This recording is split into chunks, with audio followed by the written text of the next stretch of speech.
Hello friends, welcome to Cortex YouTube channel. In one of my last YouTube shorts, I have asked this question. The question goes like this: 20-year-old female with palpitation and syncope, and her BP is 75 by 50 millimeter of mercury. So there is hypotension. They say it's and also explained by syncope. Syncope can be explained by this hypotension, and there is palpitation. That means there is some arrhythmia leading to hemodynamic compromisation of this patient. So this since this patient is young. Okay, now look at the ECG given below. So the most striking feature of this ECG is a rapid rate. Look at the ECG. How many R waves? See, so there is definitely tachyarrhythmia is there. So that is a striking feature of this ECG, and let's interpret it step by step. So first, as usual, we have to see whether it is in sinus rhythm or not.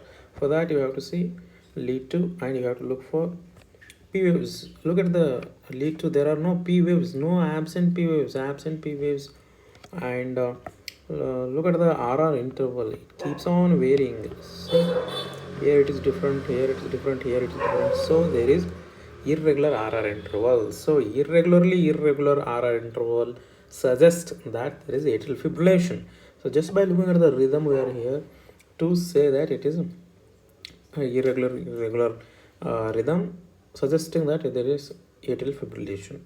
Now look at the carefully. If you look at the QRS morphology, beat to beat it changes. See this QRS and this QRS.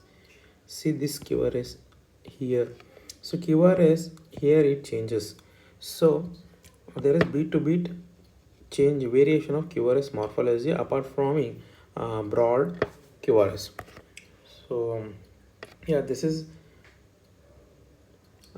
non-sinus, that is irregular rhythm.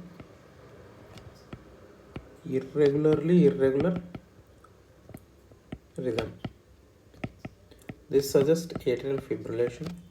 And if you calculate the rate, see whenever there is a irregular rhythm, you have to count the number of R waves in 30 big boxes, that is 6 seconds. Then you can multiply it by 10, you will get the rate.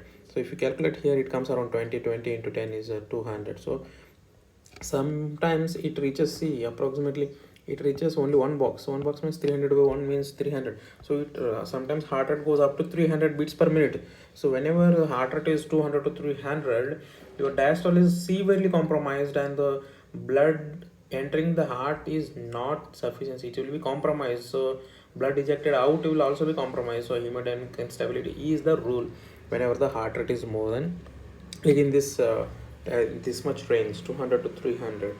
So here this patient, obviously this hypertension can be explained by this tachyarrhythmia. So approximately 200 to 300, it is irregular. So if you calculate the axis, lead 1 and AVF, so both are predominantly up, means it's normal axis. So exactly whenever you get, see, atrial fibrillation, it is atrial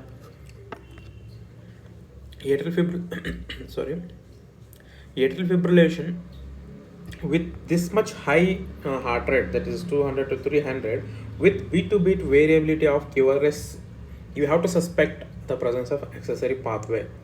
Okay, so here the diagnosis will be atrial fibrillation in context of Wolff-Parkinson-White syndrome. So here there is an accessory pathway. Accessory pathway means, let's suppose these are your atria and ventricles. So there is a presence of accessory pathway.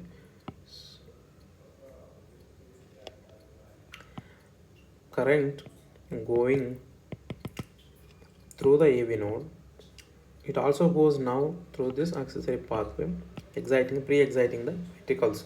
So whenever you get broad complex irregular tachycardia, right here.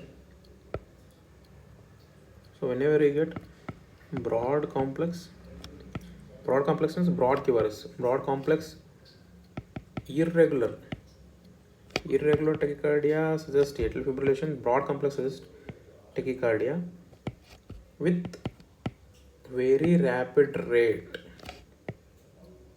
With very rapid rate, you have to suspect what is known as AF with WPW, that is presence of accessory pathway. So here in this case, it is very evident that there is a wide QRS and beat to beat variability of QRS morphology, and there is rapid irregular rate. So you have to suspect the presence of accessory pathway, and these patients can rapidly become hemodynamically unstable. So the options for treatment here includes chemical cardioversion. The options for chemical cardioversion is very limited, so favoring the you have to do DC cardioversion. So treatment here is DC cardioversion. So diagnosis, first I will write the diagnosis here. Diagnosis is nothing but AF with WPW syndrome. I have talked in detail about WPW syndrome in another video, the link of which will be given in the description. Please check in the description and click on the link, and you'll watch that video. Then so here treatment is immediate DC cardioversion. Yeah, this is it for this video. Hope you like this video. Thank you.